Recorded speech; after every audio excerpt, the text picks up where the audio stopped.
Now, it becomes a matter of justice because if developing countries are to allow, if we're to allow them to grow and to lift their people out of poverty as we have got to allow them to continue to develop.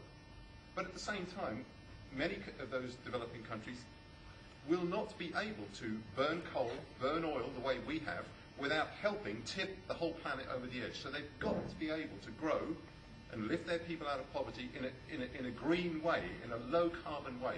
They simply haven't got the resources to do that on their own.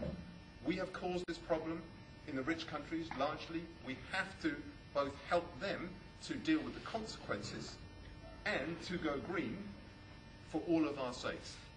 That is why, unless there is significant money on the table and technology as well to make it a fair agreement, they probably won't agree in the first place, and even if they did, it wouldn't work.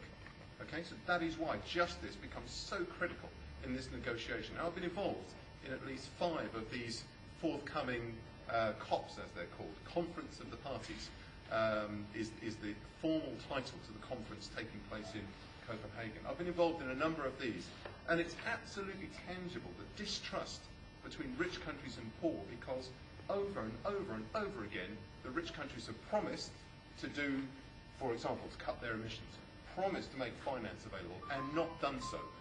And yet again, as we go into these negotiations, there are many developed countries trying to back off the commitments they have already made. So trust is critical in these negotiations. Let me say a little bit about the politics then. So I've started on that one. You will have heard recently in the papers and elsewhere discussion about whether we will get a legally binding treaty or not. That's an important discussion. But it's important that when we do get a legally binding treaty, it is the right treaty, that we don't lock in place bad things, okay? But it's also really important that we don't slow down in putting pressure on the politicians as we run up to Copenhagen. It's really important that we don't accept the idea that we cannot get progress at Copenhagen. Why? I've already mentioned one, the urgency of taking action on this issue. Second is the trust issue. So for developing countries who have increasingly been offering to cut their emissions, to do things differently, even though they have not yet been told what finance they're going to be given to help, it would be a massive breach of trust if after all of this time, having promised that this conference we're going to do it, rich countries backed off. That would wreck trust for years to come, years we do not have in terms of the science of climate change. And the third thing is the political momentum, the political time frame. So if we want to get the Americans on board, we have to get far enough at Copenhagen for Obama to be able to convince the Senate before the midterm elections in the US next year. Otherwise, there's probably no chance he will get them on board. Okay?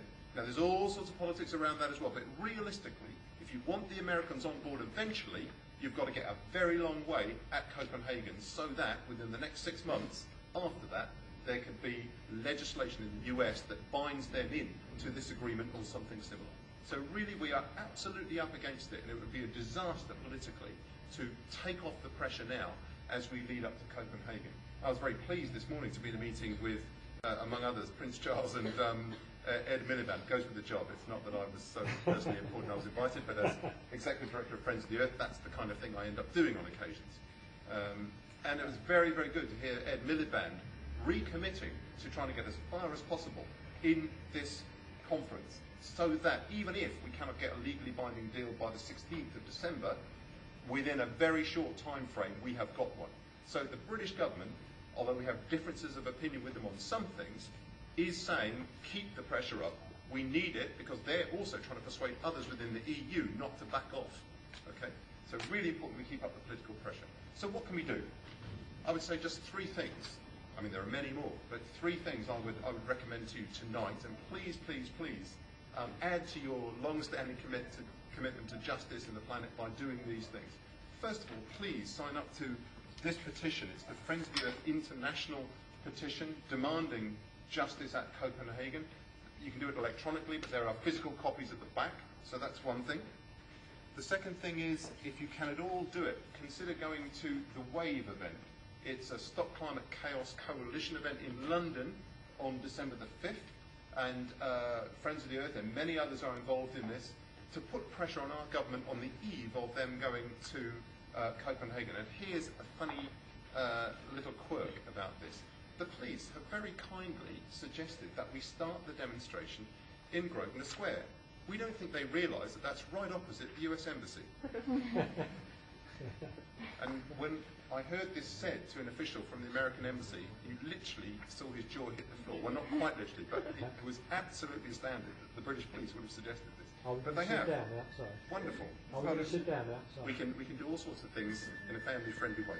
Last thing, we will be at Friends of the Earth, keeping people. I don't think that's mine, but nothing's guaranteed. It's the CIA. Remember, yesterday I set an alarm for 7 in the morning. Sorry about this. Stop. Okay, last point. We will be doing alerts from Copenhagen day by day, by emails, telling people exactly what they can do, who they can email, who they can text to keep pressure on at the negotiations. And you may think that that's a nice little electronic trick, but does it make a difference? Believe me, I've been in these negotiations, the situation changes hour by hour, and we very proactively use the media, use emails, use text to put pressure on the negotiations. That can make a very big difference from hour to hour, if you can do it quickly, if you can get to the right people. Okay? I can tell you more of the incidents where I've actually seen that happen if anybody's interested afterwards and doesn't believe me. So please, you'll find those bookmarks at the back on the Friends of the Earth desk. I think if you go to the website there, you will be able to find these email alerts. So I would urge you, if there's ever a time to convert your years of commitment to a massive shift forward for humanity, this is the month to really ramp up the action. Thank you very, very much.